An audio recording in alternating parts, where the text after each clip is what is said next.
Hello, good morning. With ज्ञान infotech में आपका स्वागत है।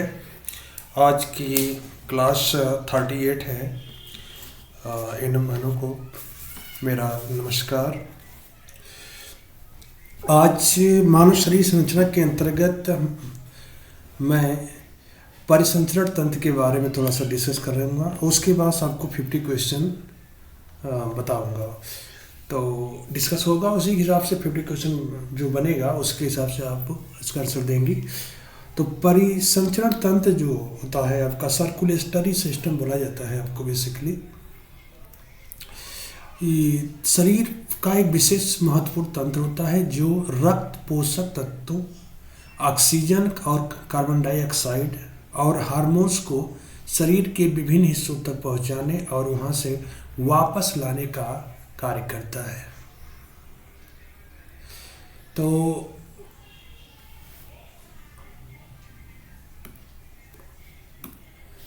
टोटली क्या है, मतलब सर्कुलेटरी जो सिस्टम होता है उसके में जो पॉइंट होते हैं, रक्त पोषक तत्व, ऑक्सीजन और कार्बन डाइऑक्साइड और हार्मोन्स को शरीर के विभिन्न हिस्सों तक पहुंचाने का और वहां से फिर वापस लाने का कार्य करता है। उसके जो मुख्य अंग होते हैं आपको उसके बारे में थोड़ा जैसे करना चाह रहे हैं। जैसे हृदय एक पंप के रूप में कार्य करता है हृदय। दूसरा, रक्त को पूरे शरीर में प्रवाहित करता है। तीसरा, रक्त वाहिनियाँ यानी ब्लड वेसल की बात अगर किया जाए तो ब्लड वेसल की जो बात कर रहे हैं हम, उसमें धमनियाँ यानी आर्टरी ऑक्सीजन युक्त रक्त को हृदय से शरीर तक ले जाता है। यानी उसमें एक दो चीज़ें होती हैं ब्लड रक्त वाहिनियों के बीच में। अगर देखा जाए तो एक आर्टरी होता है जिसे धमनी कहते हैं, ये ऑक्सीजन युक्त रक्त को शरीर के हृदय से शरीर तक ले जाता है पूरी पार्ट में। लेकिन उसमें जो वेनिस होती है, सिराएं जिसे कहते हैं आप, ये आर्टरी है, ये ऑक्सीजन रहित रक्त को शरीर से हृदय तक ले आता है। यानी दोनों चीज होती है, एक ऑक्सीजन को ले जाता है, एक ऑक्सीजन को ले आता है। तो ये शरीर तक ले जाता है, यानी कि हृदय से शरीर को ले जाएगा, यानी हृदय से है, ध्यान दीजिएगा, और हृदय तक, ये दोनों में डिफरेंस पॉइंट है, ध्यान दीजिएगा।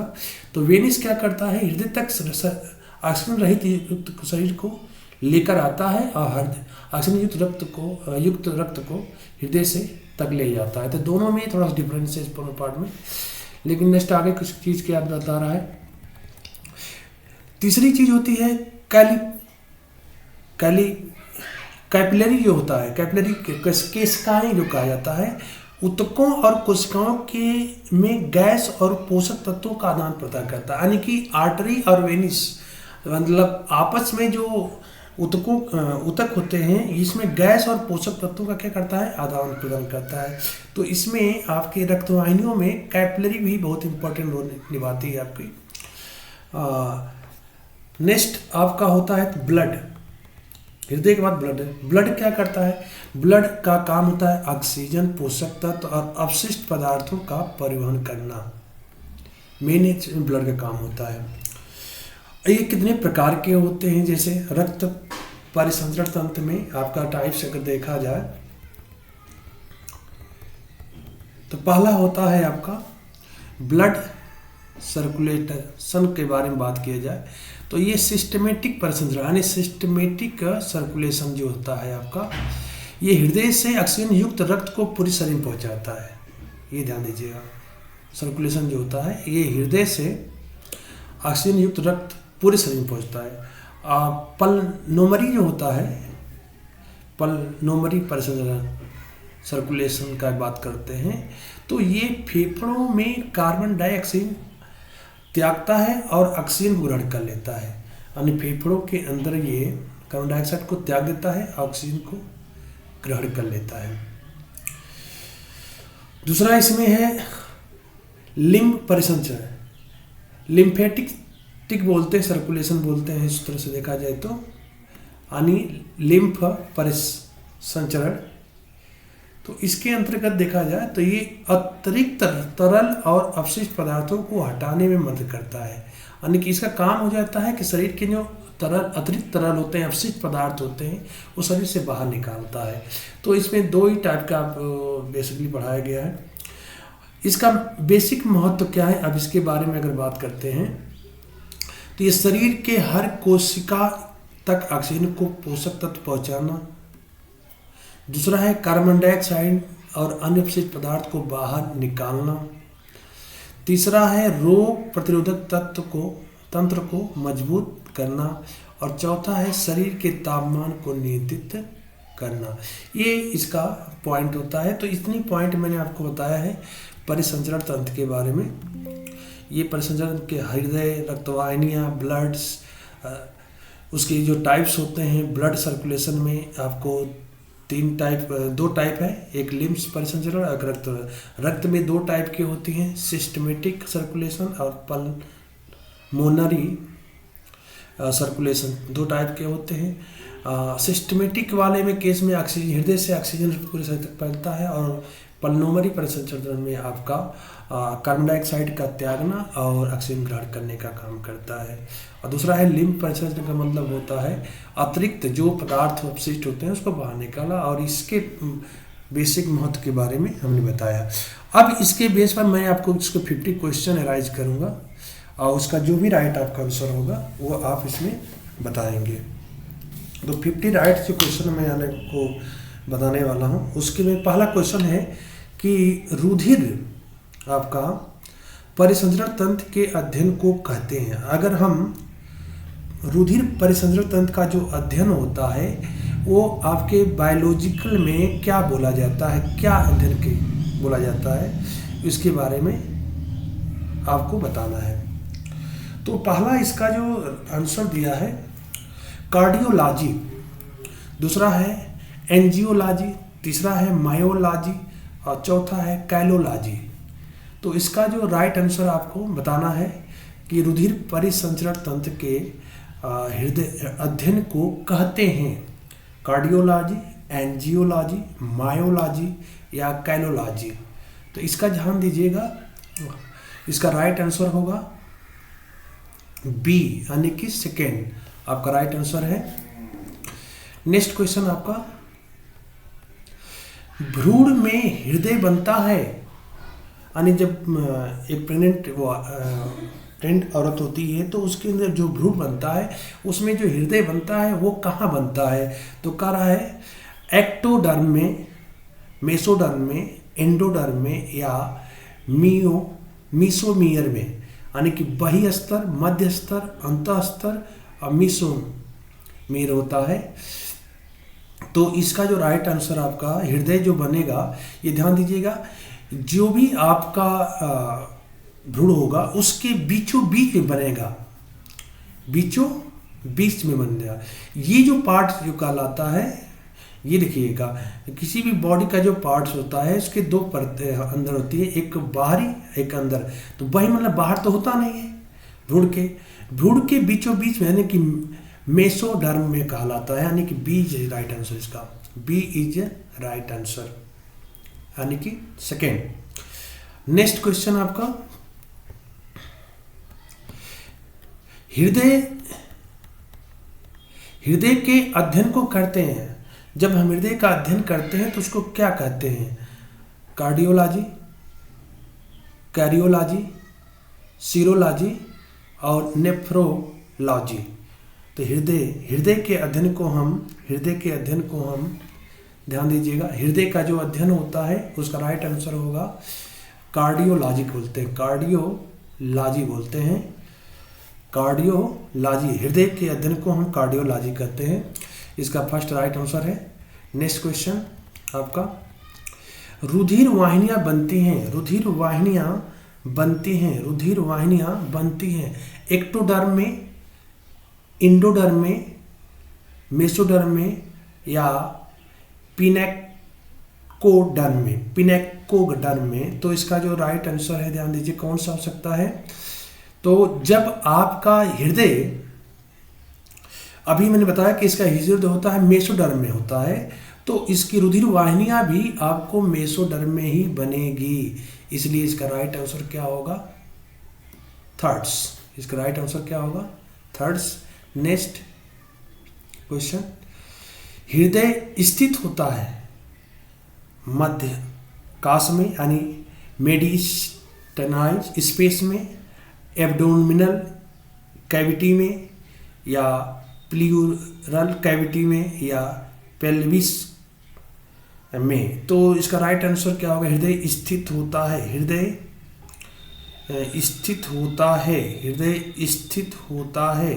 तो ध्यान दीजिएगा, अभी सब की सब मैं अभी जस्ट बताए हैं। तो हृदय कहाँ स्थित होता है? तो मध्यावकाश में, जिस कहते हैं, जिसको हमने कहते हैं अभी बीचों बीच में बात की है, तो मध्यावकाश की बात होती है, यानी मेडिस्टाइनल स्पेस बोलते हैं इसको। राइट आंसर इसका ए है, फर्स्ट यानी कि करेक्ट सही है। नेक्स्ट,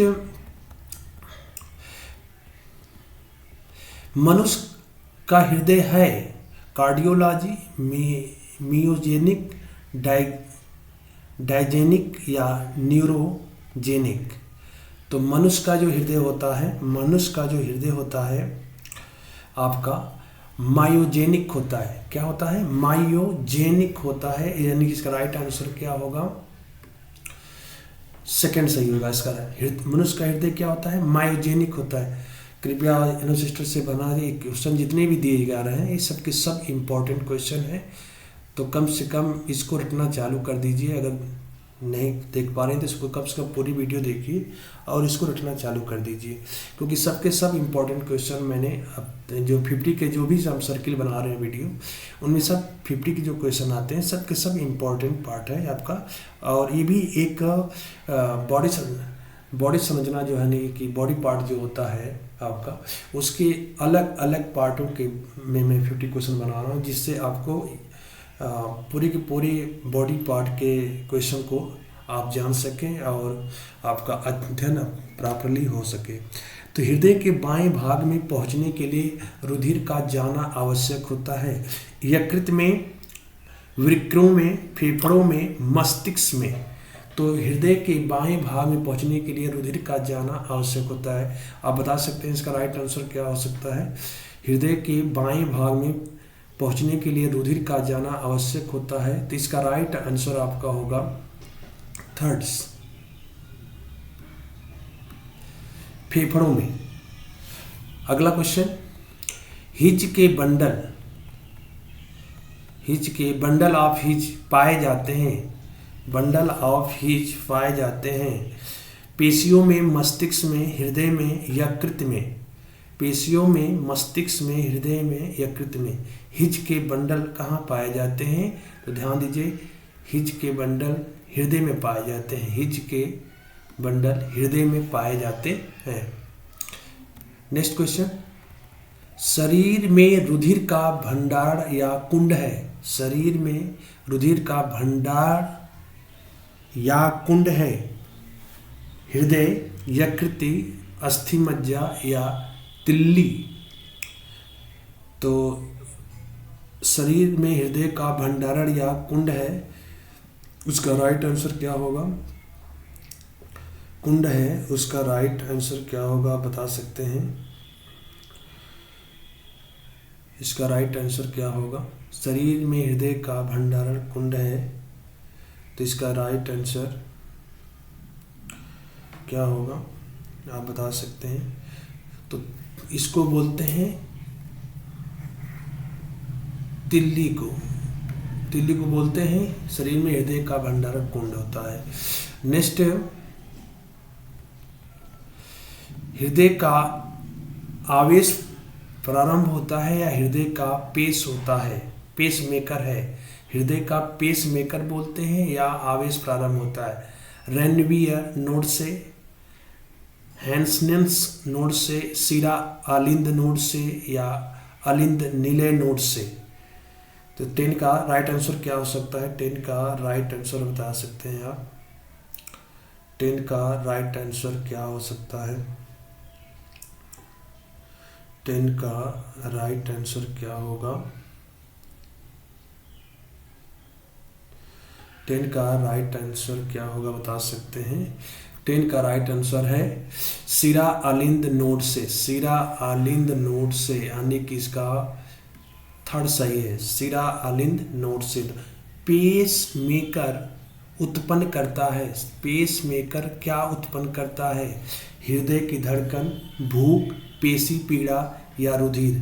पेस मेकर उत्पन्न करता है हृदय की धड़कन, भूख, पेशी पीड़ा या रुधिर दाब।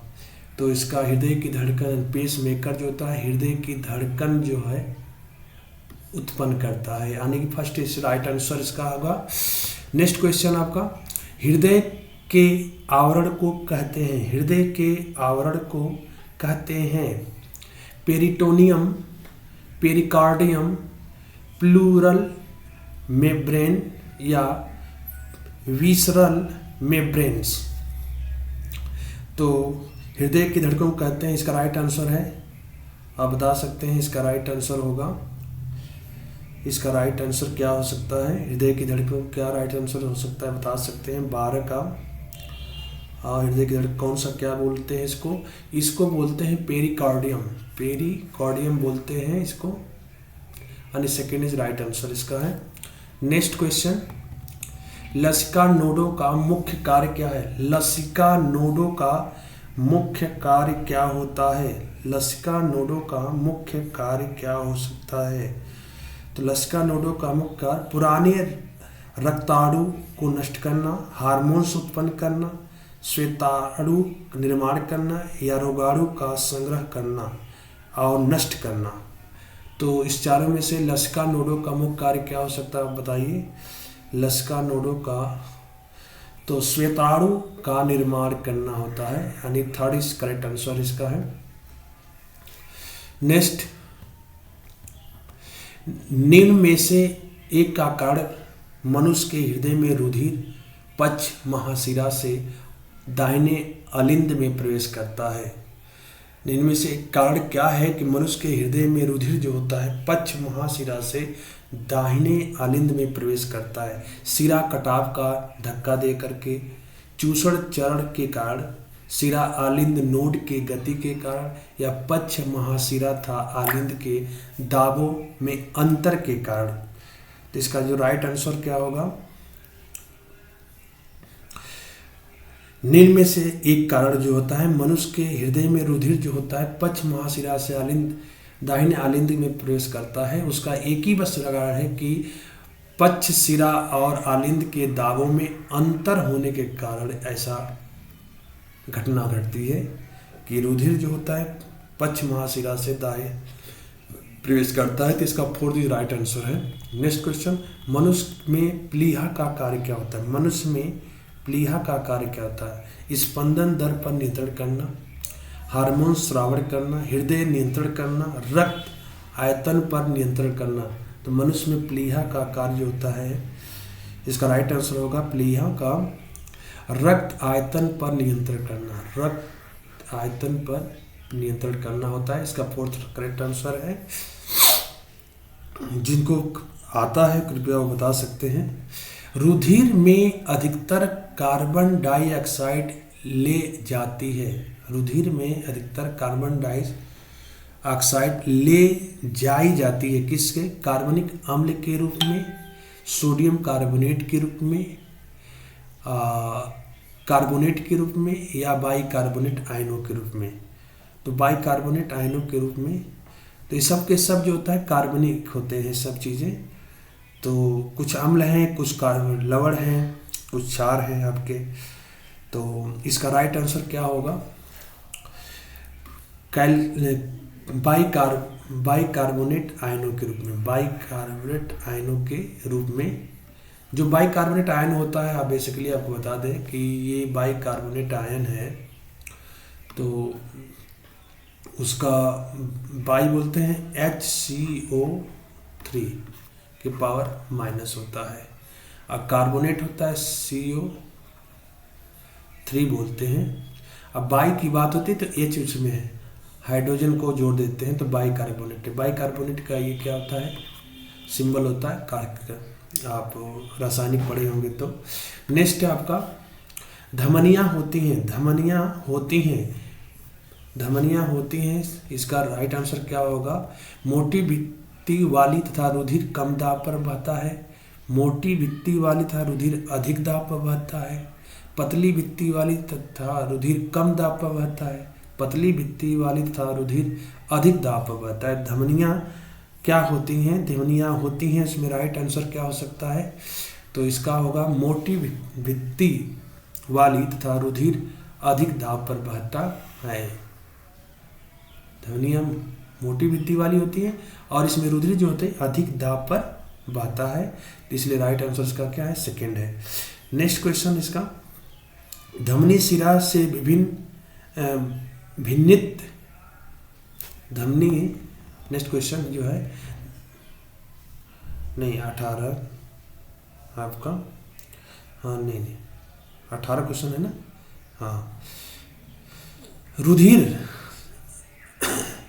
हाँ धमनी शिरा, क्वेश्चन इधर सुधार हो गया है।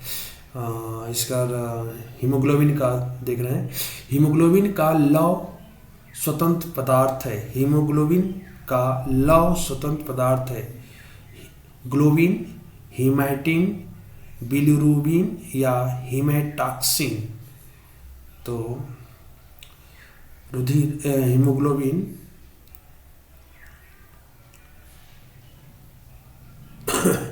तो इसका राइट आंसर होगा हीमोग्लोबिन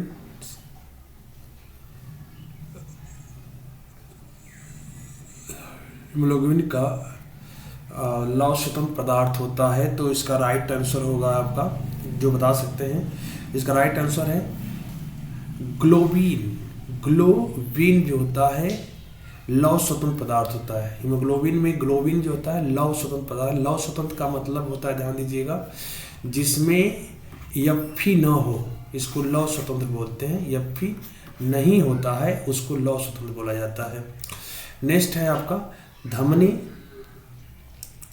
शिरा और से भिन्नित किया जाता है, धमनी शिरा से भिन्नित किया जाता है। तो इसका राइट आंसर क्या होगा? धमनी शिरा से भिन्नित की जाती है मोटी दीवारों की उपस्थिति से या अधिक रुधिर कोशिकाओं केशिकाओं की उपस्थिति से, अधिक प्लाज्मा की उपस्थिति से या बड़ी गुहा की उपस्थिति से।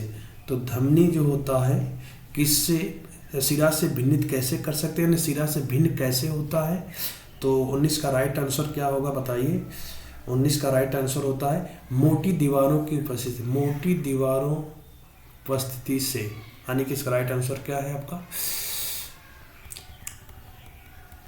फर्स्ट, शरीर में थ्रम्बिन होता है, शरीर में थ्रम्बिन होता है रुधिर में लाल रक्त प्रदान करने के लिए, रुधिर में स्कंदन के लिए, क्लोटिंग के लिए कहा जाता है, और यकृत में स्रावण के लिए या आमाशय में प्रोटीन के पाचन के लिए। तो इसका जो राइट आंसर होगा आपका, ध्यान दीजिएगा, रुधिर में स्कंदन के लिए किया जाता है, यानी कि इसका सेकंड राइट आंसर है। नेक्स्ट क्वेश्चन, रुधिर बना होता है, रुधिर किसका बना होता है? केवल प्लाज्मा का, प्लाज्मा था श्वेताणुओं का, केवल श्वेताणुओं का, या प्लाज्मा था रुधिर कणिकाओं का? तो रुधिर किसका बना होता है आप बता सकते हैं, ये बहुत इंपॉर्टेंट क्वेश्चन है। रुधिर जो होता है प्लाज्मा तथा रुधिर कणिकाओं का ये मिक्सचर होता है, प्लाज्मा तथा रुधिर कणिकाओं का मिक्सचर होता है। नेक्स्ट क्वेश्चन, एंटीबॉडीज रक्षा करती है संक्रमण से, भूख से, प्यास से, थकान से। तो एंटीबॉडी हमेशा ध्यान दीजिएगा संक्रमण से आपकी रक्षा करती है, किससे रखती है? संक्रमण से। तो इसका फर्स्ट इज राइट आंसर है। अगला है, रुधिर में यूरिया का वाहक कौन होता है? यूरिया का वाहक कौन होता है, यानी यूरिया को ले जाने वाला क्या होता है? तो ल्यूकोसाइट्स, हीमोग्लोबिन, प्लाज्मा या एरिथ्रोसाइट। तो ध्यान दीजिए, यूरिया का वाहक जो होता है प्लाज्मा होता है। यूरिया का वाहक कौन सा होता है? प्लाज्मा, यानी कि राइट आंसर आपका 23 का है, 23 का थर्ड्स। अगला है, हीमोग्लोबिन सामान्य रूप से पाया जाता है आरबीसी में, डब्ल्यूबीसी में, प्लाज्मा में या इन तीनों में। तो हीमोग्लोबिन सामान्य रूप से कहाँ पाया जाता है? ध्यान दीजिएगा, हीमोग्लोबिन सामान्य रूप से आरबीसी में पाया जाता है। कहाँ पाया जाता है? आरबीसी में। रेड ब्लड सेल जिसे बोलते हैं या वाइट ब्लड सेल जो होता है, तो आरबीसी में हीमोग्लोबिन सामान्य रूप से पाया जाता है। इसका फर्स्ट करेक्ट आंसर है। आगे, लिम्फोसाइट रक्षा करती है। लिम्फोसाइट रक्षा करती है रोगाणुओं से, लिम्फ से, श्वेताणुओं से या विष से। तो लिम्फोसाइट जो होता है रक्षा करती है आपकी है, साइट रक्षा करती है रोगाणुओं से। किससे? रोगाणुओं से। लिम्फोसाइट रोगाणुओं से आपकी रक्षा करती है। अगला है रुधिर होता है। नेक्स्ट क्वेश्चन अगला, रुधिर होता है, ऊतक नहीं, द्रव संयोजी ऊतक, एक ऊतक या द्रव पेशी ऊतक होता है। तो रुधिर क्या होता है? ध्यान दीजिएगा, इसका राइट आंसर क्या होगा बताने के लिए। तो रुधिर जो होता है, ध्यान दीजिएगा, रुधिर जो होता है आपका द्रव संयोजी ऊतक होता है। द्रव संयोजी ऊतक होता है, यानी कि इसका सेकेंड इज राइट आंसर है। सेकेंड इज राइट आंसर है। 27 देखिएगा, मानव शरीर में ऑक्सीजन का अभिगमन होता है लाल रुधिर कणिकाओं के सतह पर शोषित अवस्था द्वारा। लाल रुधिर कणिकाओं के हीमोग्लोबिन के साथ संयोग करके ग्लूसिन रूप से रुधिर प्लाज्मा द्वारा उपयुक्त तीनों सतह से तरह से, यानी तीनों जो ऊपर बातें लिखी गई हैं आपका तीनों सही है, इस बात को वो बता रहा है। तो ध्यान दीजिएगा, मानव शरीर में ऑक्सीजन का अभिगमन जो होता है, ध्यान दीजिएगा, इसका होता है लाल रुधिर कणिकाओं के हीमोग्लोबिन के संयोग करके वो ऑक्सीजन आता और जाता रहता है बॉडी के अंदर। 28 है,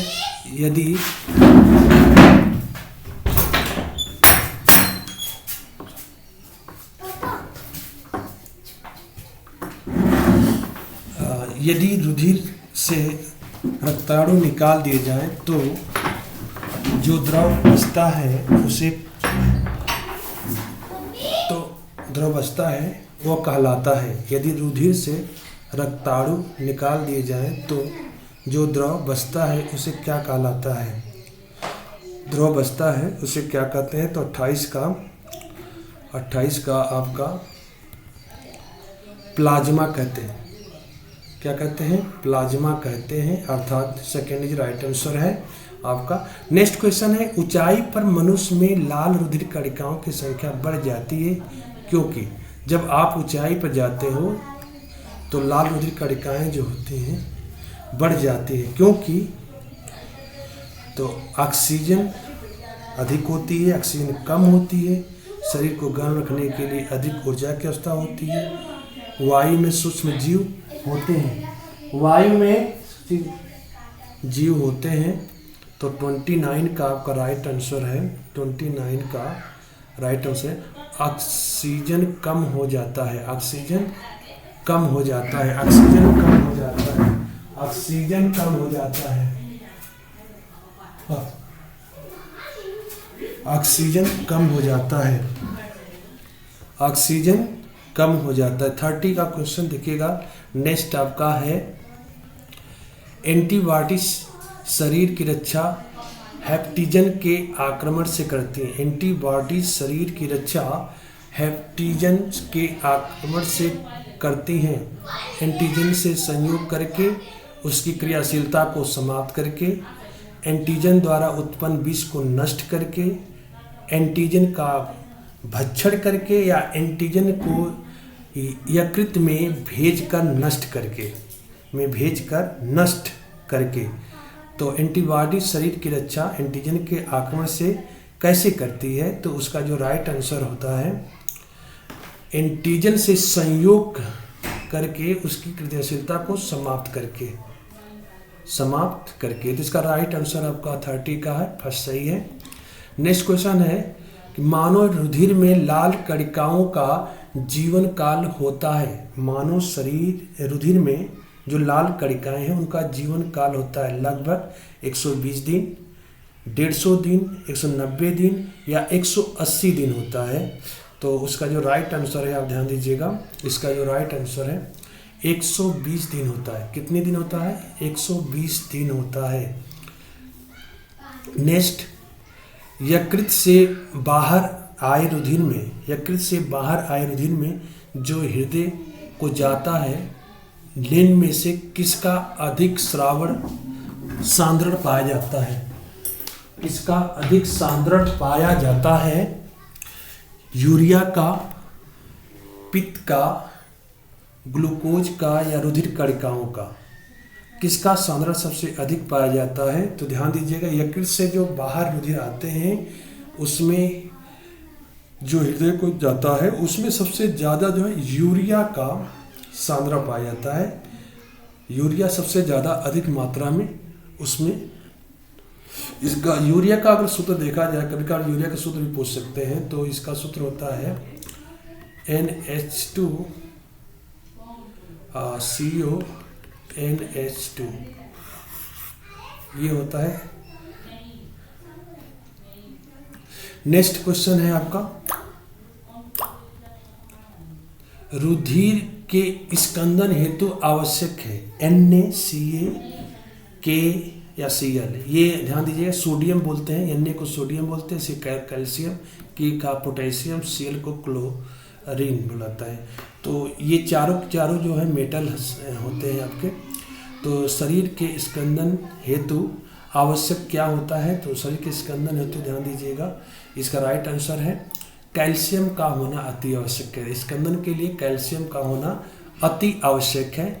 नेक्स्ट क्वेश्चन, हृदय में कार्डी टेंडनी पाई जाती है, नीले में, बाहें आलिंद में, सिरा कोटर में या दाएं आलिंद में? तो 34 में हृदय के कार्डी टेंडनी पाई जाती है नीले में, बाएं आलिंद में, सिरा कोटर में या दाएं आलिंद में? तो इसका जो राइट आंसर आपका होगा, इसका राइट आंसर होगा दाएं आलिंद में पाई जाती है। कहाँ पाई जाती है? दाएं आलिंद में पाई जाती है। नेक्स्ट क्वेश्चन, लसिका रुधिर से भिन्न है, लसिका रुधिर से भिन्न है, अधिक लाल रुधिर कणिकाओं की उपस्थिति कारण, कम लाल रुधिर कणिकाओं की उपस्थिति कारण, लाल रुधिर कणिकाओं के अनुपस्थिति के कारण या श्वेताणुओं की कमी के कारण? तो इस चारों में से लसिका रुधिर से भिन्न क्यों होता है, बताइए। लसिका रुधिर से क्यों भिन्न होता है? तो इसकी लाल कणिकाओं की अनुपस्थिति के कारण जो है लसिका जो होती है रुधिर से भिन्न होता है। तो इसका राइट आंसर थर्ड है। हीमोग्लोबिन है तांबा युक्त वर्णक, लौह युक्त वर्णक, मैग्नीशियम युक्त वर्णक या कैल्शियम युक्त वर्णक? तो जो लौह होता है आपका, ध्यान दीजिएगा, हीमोग्लोबिन जो होता है ये हमेशा जो होता है आपका हीमोग्लोबिन लौह युक्त वर्णक होता है। क्या होता है? लौह युक्त वर्णक होता है। मतलब लौह युक्त का मतलब होता है लोहे के कलर का होता है। हीमोग्लोबिन में लौह युक्त वर्णक होते हैं, कलर होते हैं, जैसे लोहे का कलर होता है उस तरह से। नेक्स्ट क्वेश्चन, कौन सी रुधिर वाहिनियां फेफड़ों से ऑक्सीजन कृत रुधिर हृदय को ले जाती है? जुगुलर शिरा, पल्मोनरी शिरा, पल्मोनरी धमनी या एक्साइगस शिरा? तो इसका में राइट आंसर होगा आपका 37 का राइट आंसर है आपका पल्मोनरी शिरा जो होता है आपका, वो फेफड़ों से ऑक्सीजनकृत रुधिर हृदय को ले जाते हैं। फेफड़ों से ऑक्सीजनकृत रुधिर को हृदय में ले जाते हैं। नेक्स्ट क्वेश्चन,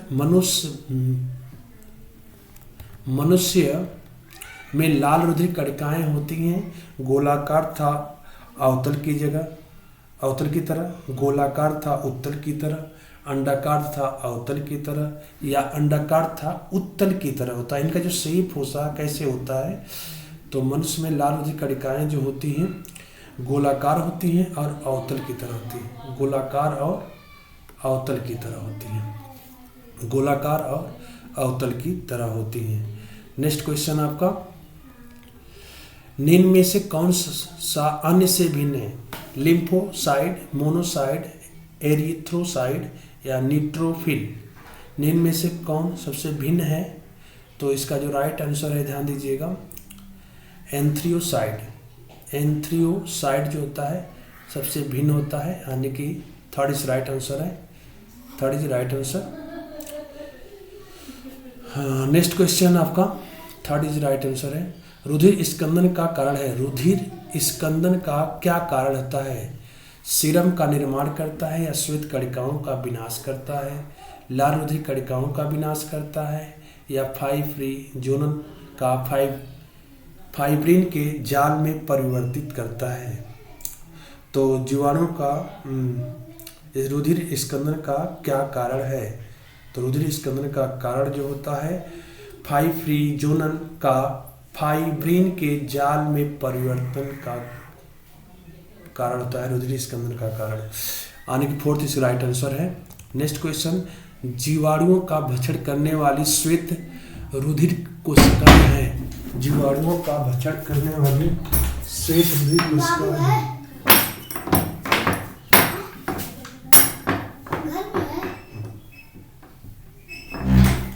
श्वेत रुधिर कणिकाओं का है, श्वेत रुधिर कणिकाओं। जीवाणुओं का भक्षण करने वाली श्वेत रुधिर कणिकाएं कोशिकाएं हैं न्यूट्रोफिल्स, बेसोफिल्स, दोनों या कोई नहीं?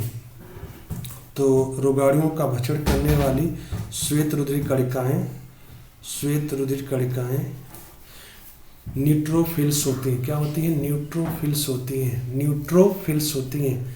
नेक्स्ट, फेफड़ों से बाहर जाने वाले रुधिर में किसकी मात्रा अधिक होती है? फेफड़ों से बाहर जाने वाले रुधिर में किसकी मात्रा अधिक होती है? हीमोग्लोबिन की, लाल रुधिर कणिकाओं की, यूरिया की या ऑक्सीजन की? तो इसका राइट आंसर आपका क्या होगा?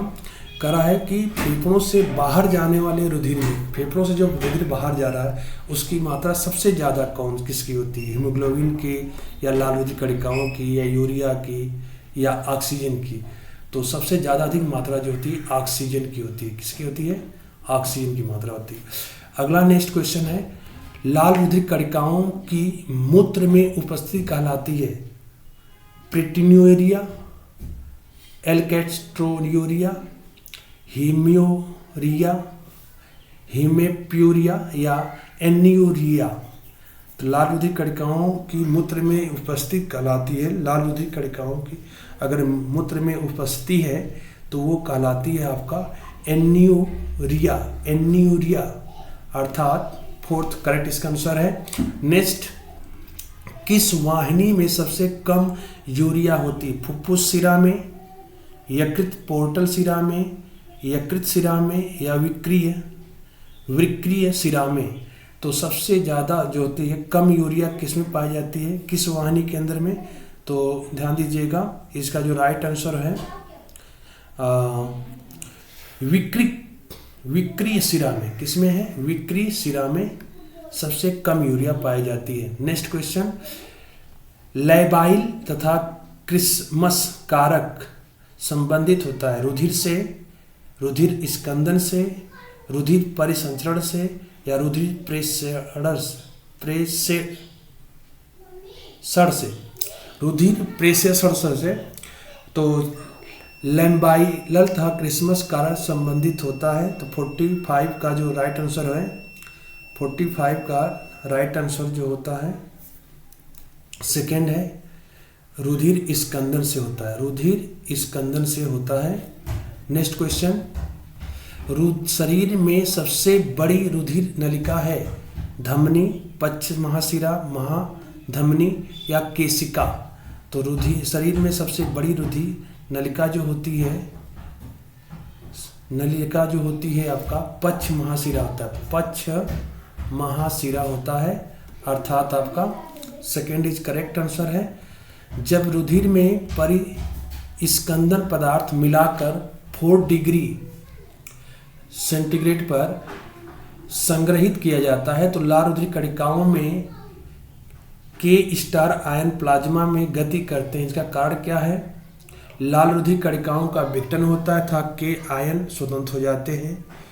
एक्टिव ट्रांसपोर्ट रुक जाता है जिसके कारण आयनिक संतुलित हो जाते हैं।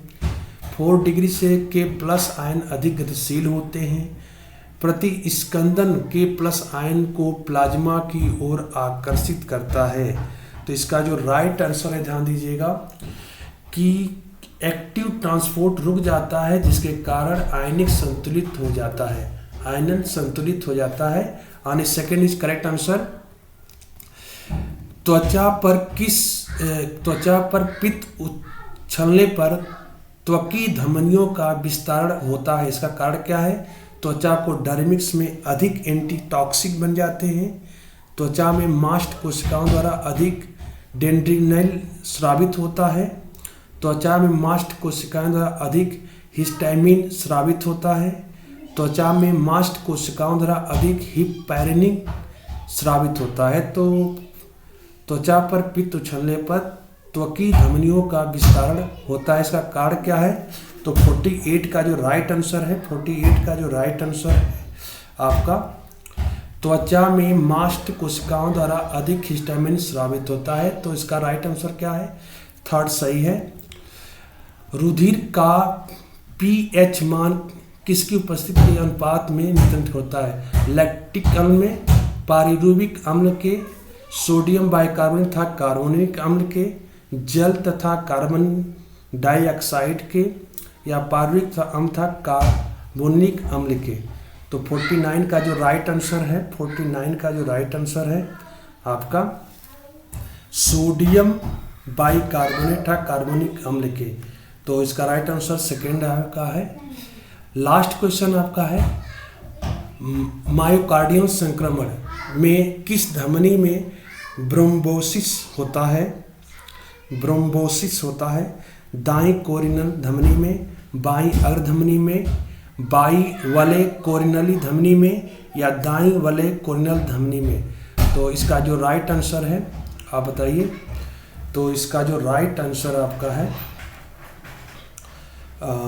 इसका जो राइट आंसर है आपका फर्स्ट, दाईं कोरिनल धमनी से होता है। तो इस तरह से आपके 50 क्वेश्चन कंप्लीट हुए।